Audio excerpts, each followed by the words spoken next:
ऐसा बहुत ही कम देखने में आता है कि दुश्मन की फौज अपने मद्दे मुकाबिल किसी फौजी की बहादुरी की दाद दे और अपने हरीफ से ये कहे कि फलां फौजी की बहादुरी की कदर की जानी चाहिए। सन 1999 की कारगिल जंग के दौरान ऐसा ही एक वाक़या पेश आया जब टाइगर हिल के महाज पर पाकिस्तानी फौज के कप्तान कर्नल शेर खान ने इतनी बहादुरी के साथ भारतीय फौज का मुकाबला किया कि दुश्मन भी इनकी शुजाअत का एतराफ़ करने पर मजबूर हो गया।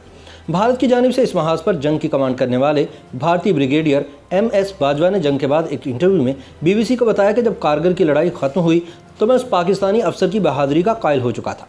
मैं सन 1971 की पाक भारत जंग भी लड़ चुका हूँ। मैंने कभी किसी पाकिस्तानी फौजी अफसर को ऐसे क़यादत करते नहीं देखा। बाकी सारे पाकिस्तानी फौजी कुर्ते पजामों में थे और वह तनहा ट्रैक सूट में था। कारगिल पर शाया होने वाली किताब Kargil untold stories from the war की मुसन्निफ़ा रचना बिश्र रावत का कहना है कि पाकिस्तानियों ने टाइगर हिल पर 5 मुकदमात पर अपनी चौकियाँ कायम कर रखी थीं।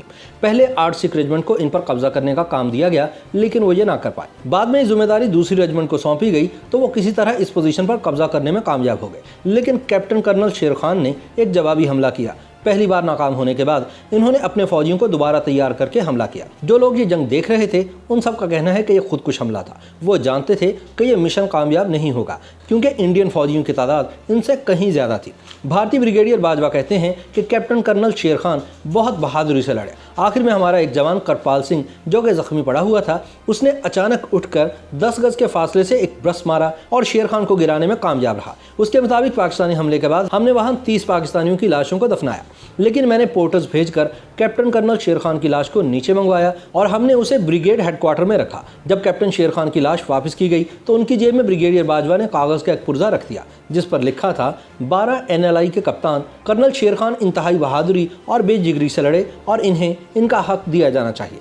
कैप्टन कर्नल शेर खान का ताल्लुक पाकिस्तानी फौज की सिंध रेजिमेंट से था और कारगिल की लड़ाई में वह नॉर्दर्न लाइट इन्फेंट्री से मुंसलिक थे। कैप्टन कर्नल शेर खान खैबर पख्तूनख्वा के गांव नवाकली में पैदा हुए। इनके दादा ने कश्मीर में सन 1948 की मुहिम में हिस्सा लिया था। इन्हें यूनिफॉर्म में मलबूस फौजी अच्छे लगते थे। चुनाचे इनके यहाँ जब पोता पैदा हुआ तो उन्होंने कर्नल का लफ्ज़ इनके नाम का हिस्सा बना दिया। ताहम उस वक्त इन्हें अंदाज़ा नहीं था कि इस नाम की वजह से इनके पोते की ज़िंदगी में मसाइल भी पैदा हो सकते हैं। कारगिल पर लिखी गई किताब witness to blunder Kargil story unfolds के मुसन्निफ इशफाक हुसैन बताते हैं कि कर्नल लफ्ज़ शेर खान के नाम का हिस्सा था और वो इसे बहुत फ़ख्र से इस्तेमाल करते थे। कई बार इससे काफ़ी मुश्किलात पैदा हो जाती थी। जब वो फ़ोन उठाकर कहते थे लेफ्टिनेंट कर्नल शेर स्पीकिंग, तो फ़ोन करने वाला समझता था कि वो कमांडिंग अफसर से बात कर रहा है और वो इन्हें सर कहना शुरू कर देता था। तब शेर खान मुस्कुराकर कहते थे कि वो लेफ्टिनेंट शेर हैं। मैं अभी आपकी बात कमांडिंग ऑफिसर से करवाता हूं। कर्नल शेर ने अक्टूबर सन 1992 में पाकिस्तानी फौजी अकेडमी में शमूलियत इख्तियार की थी। जब वो वहां पहुंचे तो इन्होंने दाढ़ी रखी हुई थी। इन्हें दाढ़ी साफ करने को कहा गया तो इन्होंने साफ इनकार कर दिया। इनके आखिरी सेशन में दोबारा पूछा गया कि आपकी कारकर्दगी अच्छी रही है, अगर आप दाढ़ी साफ कर देते हैं तो आपको अच्छी पोस्टिंग मिल सकती है, लेकिन शेर खान ने दोबारा इनकार कर दिया। इसके बावजूद इन्हें बटालियन क्वार्टर मास्टर की पोजीशन दी गई। पाकिस्तानी फौजी अकेडमी में इनके 1 साल जूनियर कैप्टन अली अल हुसैन बताते हैं कि इनकी इंग्लिश बहुत अच्छी थी और ये दूसरे अफसरान के साथ स्क्रैबल खेला करते थे और अक्सर जीतते थे। जवानों के साथ भी वो आसानी से घुल मिल जाते थे। कैप्टन शेर खान जनवरी सन 1998 में डोमेल सेक्टर में तैनात थे। सर्दियों में जब इंडियन फौजी पीछे चले गए तो वो चाहते थे कि इनके ठिकाने पर कब्जा कर लें। इस सिलसिले में वो आला अफसरान से अभी इजाज़त लेने के बारे में सोच रहे थे कि कैप्टन शेर खान ने इत्तला भेजी कि वो चोटी पर पहुंच चुके हैं। कर्नल इशफाक हुसैन अपनी किताब में लिखते हैं कि कमांडिंग अफसर तजब्जुब में थे कि क्या करें। उसने अपने आला हुकाम तक बात पहुँचाई और इस हिंदुस्तानी चौकी पर कब्जा जारी रखने की इजाज़त मांगी, लेकिन इजाज़त नहीं मिली और कैप्टन शेर खान से वापस आने को कहा गया। वो वापस आ गए, लेकिन आते आते हिंदुस्तानी पोस्ट की बहुत सी अलामती चीज़ें, मसलन इंडियन फौजियों की वर्दियाँ, दस्ती बम, वाइकर गन के मैगजीन, गोलियाँ और कुछ स्लीपिंग बैग भी उठा लाए। 4 जुलाई सन 1999 को कैप्टन शेर खान को टाइगर हिल पर जाने के लिए कहा गया। वहां पाकिस्तानी फौजियों ने 3 दिफाई लाइनें बना रखी थी जिन्हें कोड नंबर 129A, B और C दिया गया था। इंडियन फौजी 129A और B दिफाई लाइन को काटने में कामयाब हो गए। कैप्टन शेर शाम को 6 बजे वहां पहुंचे और हालात का जायजा लेने के बाद दूसरी सुबह इन्होंने इंडियन फौजियों पर हमला करने का मंसूबा बनाया। रात को इन्होंने सारे सिपाहियों को जमा किया और शहादत पर एक तकरीर की। सुबह 5 बजे इन्होंने नमाज अदा की और कैप्टन उमर के साथ हमले पर निकल गए।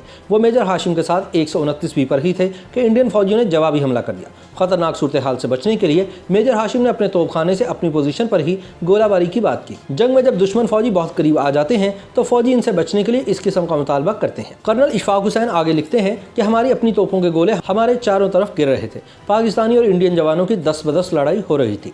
तभी एक इंडियन जवान का ब्रश कैप्टन कर्नल शेर खान को लगा और वह नीचे गिर गए। बाकी पाकिस्तानी फौजियों को तो इंडियन आर्मी ने वहीं दफन कर दिया, लेकिन कैप्टन शेर खान के जस्ते खाकी को पहले श्रीनगर और फिर दिल्ली ले जाया गया। कैप्टन शेर खान को पाकिस्तानी फौज के सबसे बड़े एजाज निशान हैदर से नवाजा गया। बाद में इनके बड़े भाई अजमल शेर ने एक बयान में कहा कि अल्लाह का शुक्र है कि हमारा दुश्मन भी कोई बुज़दिल दुश्मन नहीं। अगर लोग कहेंगे कि इंडिया बुज़दिल है तो मैं कहूँगा नहीं, क्योंकि उसने ऐलानिया कह दिया कि कर्नल शेर खान हीरो हैं। 18 जुलाई सन 1999 की निस्फ शब को मलिर छावनी के सैकड़ों फौजी कराची के हवाई अड्डे पर पहुंच गए थे, जिन्होंने कैप्टन कर्नल शेर खान की लाश वसूल की। इनके दो भाई अपने आबाई गांव से वहां आए थे। कर्नल इशफाक हुसैन लिखते हैं कि सुबह 5:01 पर तैयारे ने रनवे को छुआ। इसके पिछले हिस्से से 2 ताबूत उतारे गए। एक में कैप्टन शेर खान का जस्द खाकी था, जबकि दूसरे ताबूत में रखी लाश की शनाख्त नहीं हो सकी। इन ताबूतों को एम्बुलेंस पर रखा गया और उस जगह ले जाया गया जहां हजारों फौजी और आम शहरी मौजूद थे। बलोच रेजिमेंट के जवानों ने शेर खान का एम्बुलेंस से ताबूत उतारकर आवाम के सामने रखा, जहां खतीब ने नमाज जनाजा पढ़ाई। नमाज के बाद इस ताबूत को पाक फिजाइया के तैयारे पर दोबारा रखा गया। यह तैयारा कराची से इस्लामाबाद पहुंचा, जहां एक बार फिर नमाज जनाजा अदा की। इस मौके पर उस वक्त के सदर मुमलिकत रफीक तारड़ भी मौजूद थे। इसके बाद कैप्टन कर्नल शेर खान शहीद का जस्ते खाकी इनके आबाई गांव ले जाया गया, जहां हजारों अफराद ने पाकिस्तानी फौज के इस बहादुर फौजी को अलविदा कहा। शेर खान के इस गांव का नाम अब इनके नाम पर कर्नल शेर खान गांव रख दिया गया है। YouTube पर गूगली न्यूज देखने के लिए youtube.com की सर्च बार में गूगली न्यूज टीवी टाइप करें। गूगली न्यूज के पेज पर सुर्ख रंग के सब्सक्रिप्शन वाले बटन पर क्लिक करना ना भूलिए। YouTube पेज पर अपलोड होने वाली वीडियोस से बाखबर रहने के लिए बेल आइकन पर क्लिक कीजिए। आपको हर नई वीडियो के बारे में नोटिफिकेशन मौसूल हो जाएगा।